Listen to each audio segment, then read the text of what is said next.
Pamene mwaona video iyi, tikuziwa kuti muli ndi mafunso ambirimbiri, ndipo funso lina mwa mafunso amenewo ndi kuti kodi Prophet Shepherd Bushiri asemphana chiyani ndi Macra, pamene video iyi yalembedwa kuti Macra vs Bushiri.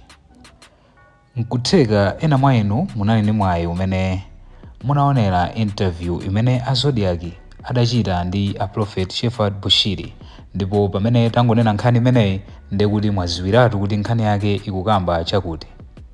Tadiyeni tisakutayiseni nthawi, pakuti nkhani yake kwenikweni ndi yokhuza television ya a Prophet Shepherd Bushiri ya Rainbow imene idatsekedwa mu chaka cha 2022. Ndipo mukufotokoza kwa Prophet Shepherd Bushiri akuti iwowa amaganiza kuti television yawo adayitseka chifukwa cha zifukwa zina za ndale, osati adalephera kapena kuti sadakwanirise zoyenera kuchita.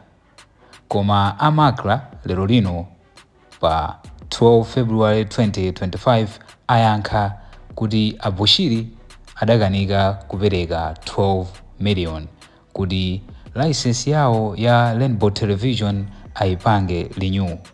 Koma mukufotokoza kwa Prophet Shepherd Bushiri pa interview yawo adanenesa kuti iwo sadakanike ndipo adapereka ndramayi.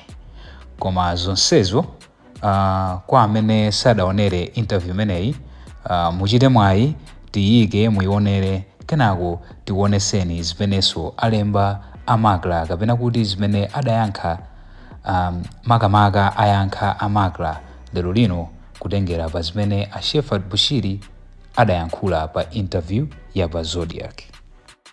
Tikabwera pa nkhani ya mabusiness amene mukuchita, munatchulaponso Rainbow Television. Anakutsekerani Rainbow Television a Macra, amati inu ngati mwini wake mumakanika ndithu kulipira ndalama za license, chiphaso chokuti mukhoza kumapangira run Rainbow TV. Chinachitika nchani? Tatiuzeni Amalawi eneni, Amalawi adziwe zona zenizeni za nkhani imeneyi. Yeah, I think it's a good question. Chifukwa kuti anambiri samadzi kuti Rainbow TV inali TV yaine kapena project yanga. Yes, it's true kuti TV inatsekedwa, koma to my knowledge ndiye kuti ndalama imene yoyo inalipiridwa, receipt tili nayo, koma TV yo inatsekedwabe. So I think, to me, if I can be frank with you, it must be politics. And if there was any other issue that was there, I think there could be proper communications and the TV could still stand. Koma munakalipira mochedwa malingana ndi malamulo, munakalipira mochedwa nthawi yake itakwana kale. Enda Macra ngati panali mawarning ndithu amene amapereka pa nkhani imeneyi. Yeah, I don't know about that, but what I know is the money was paid, a receipt was given, and anatsekabe. Chifukwa kuti chabwino ngati amati talipira mochedwa ndiye amalandira ndalamazo. Ukamalandira ndalama munthu ndiye kuti wavomera kuti payment yatani yachitika, koma analandira kuti pasa receipt ndikutseka. So for me it doesn't make sense. Komanso for me, if you know, I didn't open that TV for me to benefit. For me it was good to empower people, to empower the youth, talented people. We have got wonderful people here in this country, and for me it's bad because the government policy at this stage is job creation. Now you are helping to create jobs and are closing that without even thinking kuti kodi anthu aja achokomeneko chako achapita kuti. So for me, let me say the truth, I spoke with the top people in the leadership, but I could actually see kuti panali ka external force kenakake kanalipo ndithu kamene kanapangisa kuti itsekedwe. Anthu amati malamulo ndi malamulo, koma Prophet Bushiri zimakanika bwanji ka 10 million kandalama kochepa mmene timadziwira amathandiza anthu amatani, zimakanika bwanji kuti azilipira mbuyo munganakambamo kuti last minute zinthu zozitachitika kale. Munganakambiramo kuti Rainbow TV inali ndi management yake, and pa management pakepo from what I heard ndalama yo inalipiridwa komanso receipt inendo kukumbukira kuti naliona.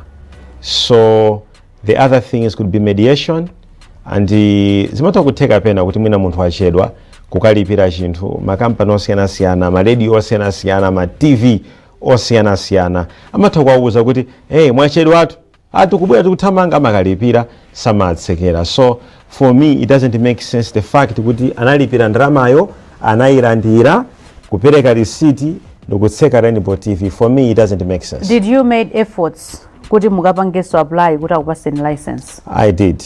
I actually personally did. Yes, I actually personally did. So for me, I would say maybe because of the programs which were there at Rainbow TV, which looked like maybe a presenter, I'm a program mwina ngoteka mpanga ma program wena yake amene anali anti-government, which I was told eventually kuti nkuteka this could be the reason. So that would be the issue, but I don't take it personal. I really don't take it personal. We are moving on. We still believe kuti they will help us. The same Macra, we are believing because we are trying to open another television, and we believe it will help us. How is your relationship with the current administration? Well, I would say mild. I have got a good relationship with the president, but always there are people who think there are problems with the president. And these are the people who close Rainbow TV. These are the people who, when we go to distribute maize, they will stand and try to block us. But I am in a very good relationship with the president himself, with top officials in government. I don't think we have got a problem. Nthawi ya DPP munkadandaula kuti mwina mukumana ndi mavuto gawa chimanga mukumana nazonso apa we still face those problems. Much as there is a political will from the top leadership, and honestly they help, and we do, and they even show up, you know, on other programs we do, and it's a good thing. However, as I said, there are those people who think we have problems with their political masters, and they always sabotage what we are doing, and it frustrates me. Umodu ndimene adafotokozera Bushiri pamene adalipa interview kuchitira kwa amene mwina adaiponya interview imeneyi. Nde chimene chasisa zaye kuti njovu ichoke nyanga ndi interview imeneyi, ndipo lero lino Macra abwera kulesa kapena kuti kusemphana ndi zimene adafotokoza Bushiri pa interview imeneyi. Funso nkumati kodi Macra afotokoza zotani? Takhalani pompo tikuwerengereni zimene alemba lero lino Macra kuzera pa Facebook page yawo. Malawi Communications Regulatory Authority Macra yalemba motere pa Facebook page yawo. Public notice. Macra clarifies that Rainbow Television's license was revoked due to unpaid fees, not politics. Read more in the statements below. So ava tuwerenge ena mama comment komanso statement yo kuti muimvese bwino. Date 12 February 2025. Clarification regarding the revocation of Rainbow Television broadcasting license.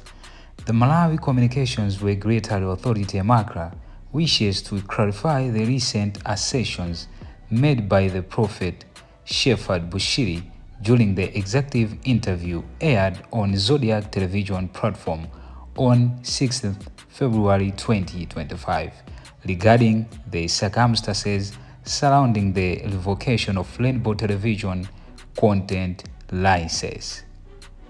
These assertions claim that the decision was politically motivated and suggest that the license was revoked despite the broadcaster settling its outstanding fees. We categorically state that this is not the case.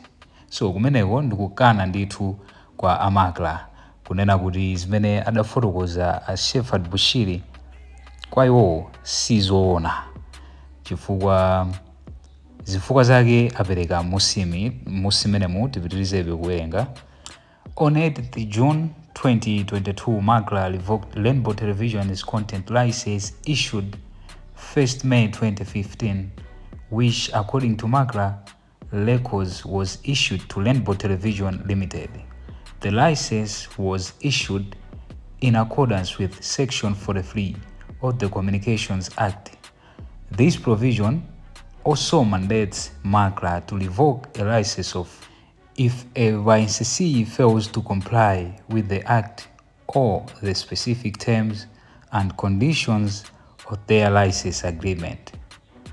Additionally, Clause 43 of the General Terms and Conditions of the Content License stipulates that a license may be revoked if a licensee fails to pay outstanding license fee for more than 12 months past the date due. So mutakuona kuti zimene zalembedwazo ndi zambiri ndithu, mukapeza mpata mutakupita pa Facebook page ya Macra mukawerenge. Koma ena mamakomenti amene anthu achitapo Macra atapanga raise issue imeneyi ndi amenewa. Tawerengani.